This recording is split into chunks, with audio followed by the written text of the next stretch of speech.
Bom, pessoal, vamos falar um pouquinho agora sobre Escherichia coli, certo?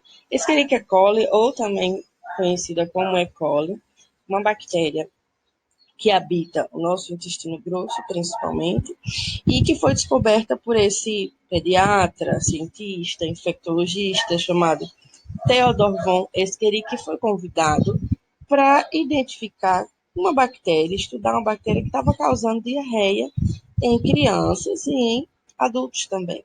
E aí a bactéria acabou recebendo o seu nome. A gente sabe que quando a gente fala de bactérias gram-negativas, que é o caso desse microorganismo, esse microorganismo, na diferenciação da coloração de gram, vai colorar em safranina. Por quê? Porque ele tem uma camada muito fina de peptídeo glicano. Nesse sentido, ela vai fazer a coloração, né? Quando a gente fizer a coloração, a gente vai observá-la em rosa. Quais são as outras características desse microorganismo? É um microorganismo catalase positivo e é um microorganismo fermentador. Isso quer dizer que ele trabalha na perspectiva tanto na presença quanto na ausência de oxigênio. Existem fermentadores estritos, né, que só trabalham na ausência de oxigênio, mas a E. coli não. Ela consegue viver tanto na presença quanto na ausência de oxigênio. Ela possui uma enzima chamada beta-galactosidase, que consegue converter a lactose em outros produtos mais simples, né, em outros açúcares mais simples, e ela consegue utilizar esse açúcar no seu metabolismo. Então, é um microorganismo fermentador de lactose, ela gosta da lactose. Quando a gente cresce esse microorganismo no meio de cultura acrescido de lactose e daquele indicador de pH chamado phenol red ou vermelho de fenol, a gente consegue identificar a mudança de cor do meio de cultura de vermelhinho para amarelo, porque esse meio indica, por causa do vermelho de fenol, que houve uma acidificação. Por isso que ele fica amarelinho. É um dos testes que a gente também pode fazer para entender se naquela amostra tem E. coli ou não. Não existem só esses testes, tá, gente? Existem vários outros. Aqui a gente está falando só de uma forma geral. Quais são as outras características? A gente tem um microorganismo que possui cápsula, que é móvel porque tem flagelo, então já são fatores de virulência importantes. E são microorganismos, pessoal, dentre toda a esfera que engloba as bactérias Escherichia coli, a espécie como um todo, existem cepas que são patogênicas e outras que não são. E a gente vai poder classificá-las entre patogênicas ou não patogênicas, e dentre as patogênicas, quais são os tipos de doença que elas causam por sorotipos ou por patótipos, né? Enfim, tanto faz. O que vocês têm que entender tem essas duas classificações, e às vezes na literatura você vai ver uma ou outra, mas elas não se anulam, elas se complementam de certa forma. É um pouco ambíguo e dúbio, mas é o que a gente tem na literatura hoje. Uma coisa interessante é, quando a gente cresce esse micro-organismo nesse agar eosina azul de metileno, ele cresce em verde, com a coloração bem verde, metálica. É bem bonito, né? A E. coli cresce. Então, ele não serve para crescer só E. coli, ele serve para crescer bacilos entéricos gram-negativos, mas é muito utilizado para E. coli. Então, tem essa coloração bem verde, bem bonita. Vamos falar um pouquinho sobre as classificações de sorotipos e tipos patogênicos, né? Aqui a gente vai ter, pessoal, a figurinha de uma E. coli e vamos ter alguns antígenos que essa E. coli possui. Esses antígenos ajudam a criar, né, a classificação de sorotipos, que são baseados nos antígenos que esse microorganismo possui. O que é um antígeno? É aquela molécula que pode causar uma reação imunológica, né? Para a formação de anticorpos, que possui epítopos, que formam anticorpos específicos para, enfim, neutralizar aquele microorganismo que está dentro, está entrando e está tentando invadir o nosso corpo. Então, existem os antígenos somáticos, capsulares, fimbriais e flagelares. E cada um deles, vocês estão vendo aí, tem uma letra específica.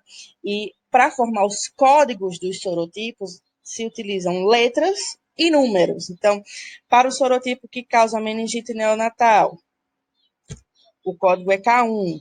Para o sorotipo que provoca colite hemorrágica, síndrome hemolítico-hemorrágica, síndrome hemolítico-urêmica, diarreia, já é outro código. Então, tem mais de 200 sorotipos, né? E a gente tem uma infinidade de códigos, e é um pouco difícil de ler. Então, de uma forma mais didática, a gente vai tratar aqui de tipos patogênicos, tá certo? Eu não vou levar em consideração os códigos de sorotipos. Os tipos patogênicos principais, gente, são 5, que tem esses que vocês estão vendo aí. STEC, ETEC, EIEC, EPEC e UPEC. Realmente são essas siglas meio esquisitas, mas são grupos de micro-organismos que são da mesma espécie e que causam doenças pelos mesmos fatores de virulência. A lógica é bem parecida com a lógica dos sorotipos, mas aqui a gente não vai utilizar códigos, a gente vai utilizar essas siglas. Então, a STEC, ou ASSTEC, né, é o grupo que é produtor de toxina parecida com toxina Shiga, ou Shiga-like, né, que é uma toxina produzida por Shigella, ou Shigella, enfim, que é outro grupo de micro-organismos. Também é conhecido, vocês vão encontrar na literatura, toxina enterohemorrágica, é a mesma coisa. ETEC, toxina enterotoxigênica. EIEC, enteroinvasiva. EPEC, enteropatogênica. E o PEC, uropatogênica. Então, todas essas classes, todos esses grupos causam doenças diferentes, né? Mas que têm umas sintomatologias próximas, e vocês vão entender por quê, porque a gente vai começar a ver agora, certo? Então, a gente tem aqui, primeiramente, na verdade, a que produz a toxina parecida com toxina Shiga. Então, ela se liga às células do intestino e causa inflamação e diarreia. E essa diarreia é uma diarreia sanguinolenta. Tanto ela, vamos dizer assim, consegue atingir o tecido, como ela produz toxinas que são importantes para o desenvolvimento dessa doença, certo? Quando a gente fala inicialmente da síndrome hemolítico-urêmica, a gente vai levar em consideração que esse micro-organismo, ele adentrou, né, nos glomérulos, adentrou ali nos rins especificamente, e vão afetar principalmente células endoteliais glomerulares e epiteliais tubulares, né? Desenvolve-se após a liberação da toxina na corrente sanguínea, né, que o micro-organismo produz a toxina dentro do corpo da pessoa, lá onde ele já está habitando ou acabou de entrar pelo nosso sistema digestório, e aí essa toxina é produzida lá e vai cair na corrente sanguínea e esse sangue vai ser filtrado pelos rins. Quando essa toxina chega lá, ela vai começar a causar o estrago, né? Depois que a pessoa já está com esse quadro de doença diarreica, ela começa que é a colite hemorrágica, né? Ela começa a desenvolver também a síndrome hemolítico-urêmica. Então, para deixar claro, esse tipo de E. coli, ele tanto afeta o sistema digestivo como o sistema de filtração, nosso sistema, entre aspas, excretor, né? Então, primeiro tem a sintomatologia da doença diarreica e depois da síndrome hemolítico-urêmica. Alguns fatores que podem surgir decorrente da presença dessas toxinas nos rins, proteinúria e trombocitopenia. Além disso, a gente tem um quadro mais grave, que pode acontecer ou não, de insuficiência renal, certo? Como consequências, pode haver hemólise, né, e que leva à anemia, falha nos rins, o rim entra em isquemia e não consegue mais filtrar sangue, e, como eu já falei, trombocitopenia também. Então, isso são agravamentos dessa doença que não necessariamente você ter E. coli, você já fica desse jeito, até porque nem todas as E. colis possuem a capacidade de manifestar essa sintomatologia no seu corpo, certo? Essa daqui é uma das mais graves e mais complicadas para se lidar. Mas a gente tem manifestações clínicas mais simples que a gente vai ver a partir de agora. Então, a gente tem a E. coli enterotoxigênica, que é a ETEC, que, diferentemente dessa outra, ela produz duas toxinas, que são enterotoxinas. Uma é sensível ao calor, outra é resistente ao calor, né? E vocês vão ver isso na literatura, quando vocês forem ler. Todas as duas trabalham na perspectiva de causar, entre aspas, a inflamação intestinal. A gente já discutiu em sala que a E. coli ela não produz isso para fazer com que a gente fique doente. Ela simplesmente está produzindo seus metabólitos microbianos. Então, quando ela produz essas toxinas, isso acaba causando inflamação, certo? Ao acúmulo, produção de fluido no lúmen do intestino, e isso gera a produção, né, de uma diarreia aquosa, o desenvolvimento de uma diarreia aquosa. Porém, como não há destruição do tecido do intestino, né, da parede do intestino, não é uma diarreia caracteristicamente sanguinolenta, mas é uma diarreia bastante aquosa. Existe também a toxina enteroinvasiva, que essa sim causa diarreia sanguinolenta, porque ela vai começando a destruir a mucosa do cólon e principalmente gerar uma resposta inflamatória muito severa, né? E aí a gente pode ter esse quadro de diarreia sanguinolenta. Temos também a enteropatogênica, EPEC, que está relacionada também a crianças, a bebezinhos, que destrói o citoesqueleto dessas células, dessa mucosa. Então, dificulta a absorção de água e nutrientes por esse indivíduo. E aí a gente tem quadros de desidratação e quadros de dificuldade de nutrição, né? Principalmente das crianças. Temos também a uropatogênica. Então, é comum que algumas pessoas, né, quando tem infecção urinária, apresentem E. coli. Por quê? 90% das infecções urinárias comunitárias, ou seja, que acontecem fora do ambiente hospitalar, elas se devem através de E. coli, que essa E. coli começa a invadir espaços que ela não deveria, né?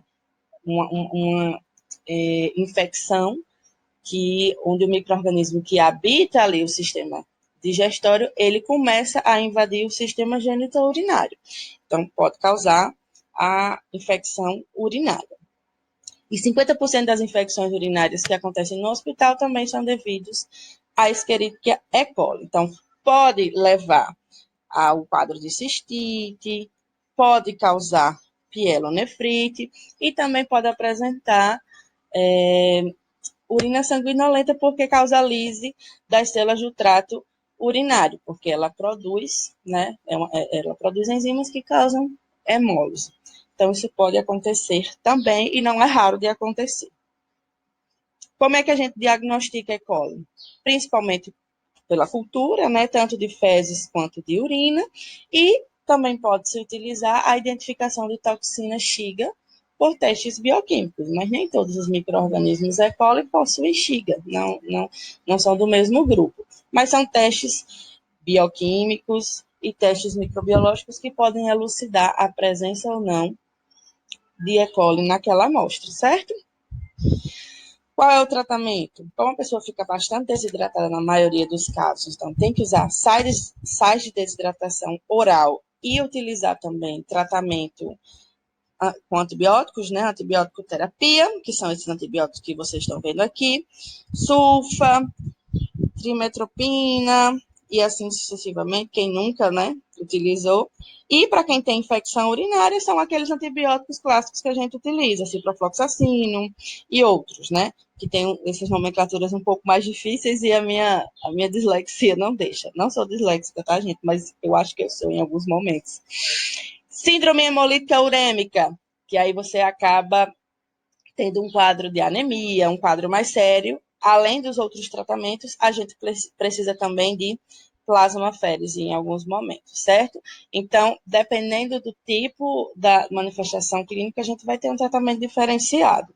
Isso aqui eu estou só dando uma visão geral, certo, gente? Para vocês entenderem um pouco da importância clínica dessa doença.